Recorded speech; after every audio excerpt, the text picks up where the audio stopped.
I will do my best to lead the tribe, but I don't know why Malacath chose me.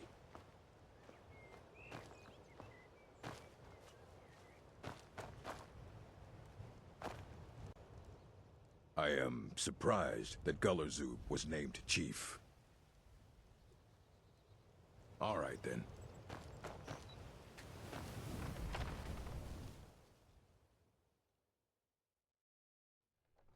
You lost?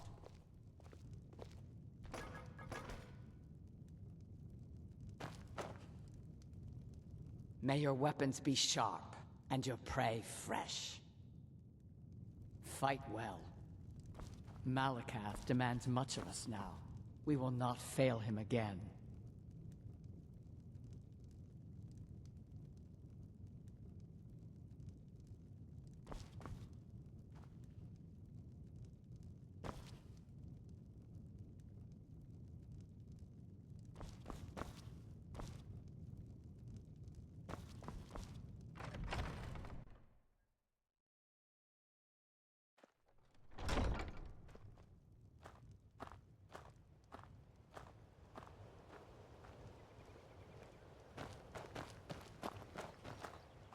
May your next fight bring you victory, friend.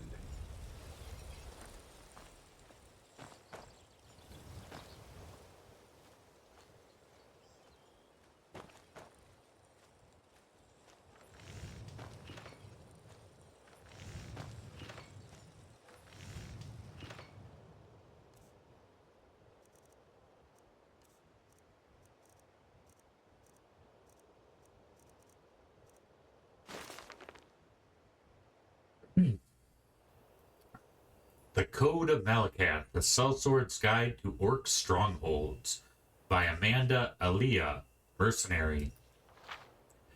No one bests an orc. I don't need to tell you.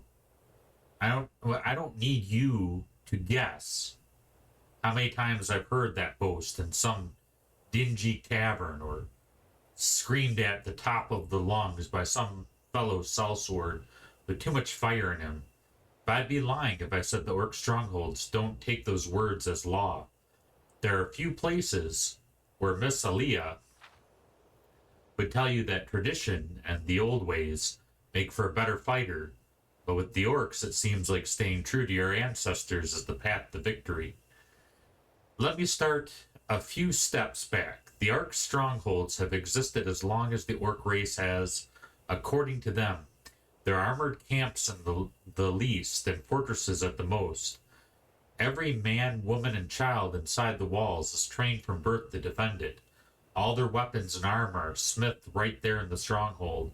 All the food is hunted down by orc warriors and brought back to be eaten by everyone who lives there. They follow no laws save their own, an unwritten set of rules called the Code of Malacath, named after one of their gods who is sometimes called Malak. Most of it's pretty simple. Don't steal, don't kill, don't attack other people for no reason. Although there seems to be a big list of exceptions. But the orcs in the stronghold don't have jails for their criminals. They have blood price. You either pay enough in goods for your crimes, or you bleed enough that the victim is satisfied. And orcs, I don't need to tell you, have a lot of blood. The code also sets up those who run the stronghold. The toughest male is usually the chief and makes decisions and decides when the Code of Malacath has been satisfied. All the women are either the chief's wives or his daughters, with the exception of the wise woman, who handles all the spiritual matters and healing needs. Matters of grave dispute are handled with short but violent fights, and those who don't get along with the chief are usually forced out of the stronghold to live among the rest of us. An orc grows up being told to fight for everything, that if something is not worth fighting for, it is beneath the code. Orc strongholds don't like strangers, used to living on their own, as they do. Mrs. Aaliyah knows what she does because so many orcs leave the strongholds to become sellswords or soldiers, and a few pints of mead gets them talking about home. I hear that sometimes an orc will make a non-orc a bloodkin, and that person is then allowed to live in the strongholds as one of the clan. But I've never heard of that actually happening. For all of their strange rules and traditions, the Code of Malacath does breed a culture of determined warriors.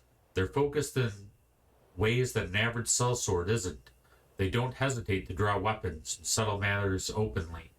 And I think that's the real difference between the stronghold orcs and the city orcs. Imperial law allows you to settle fights through the Emperor's men, but the Code of Malacath demands you settle your problems yourself. A fine way of thinking if you're leading the mercenary's life.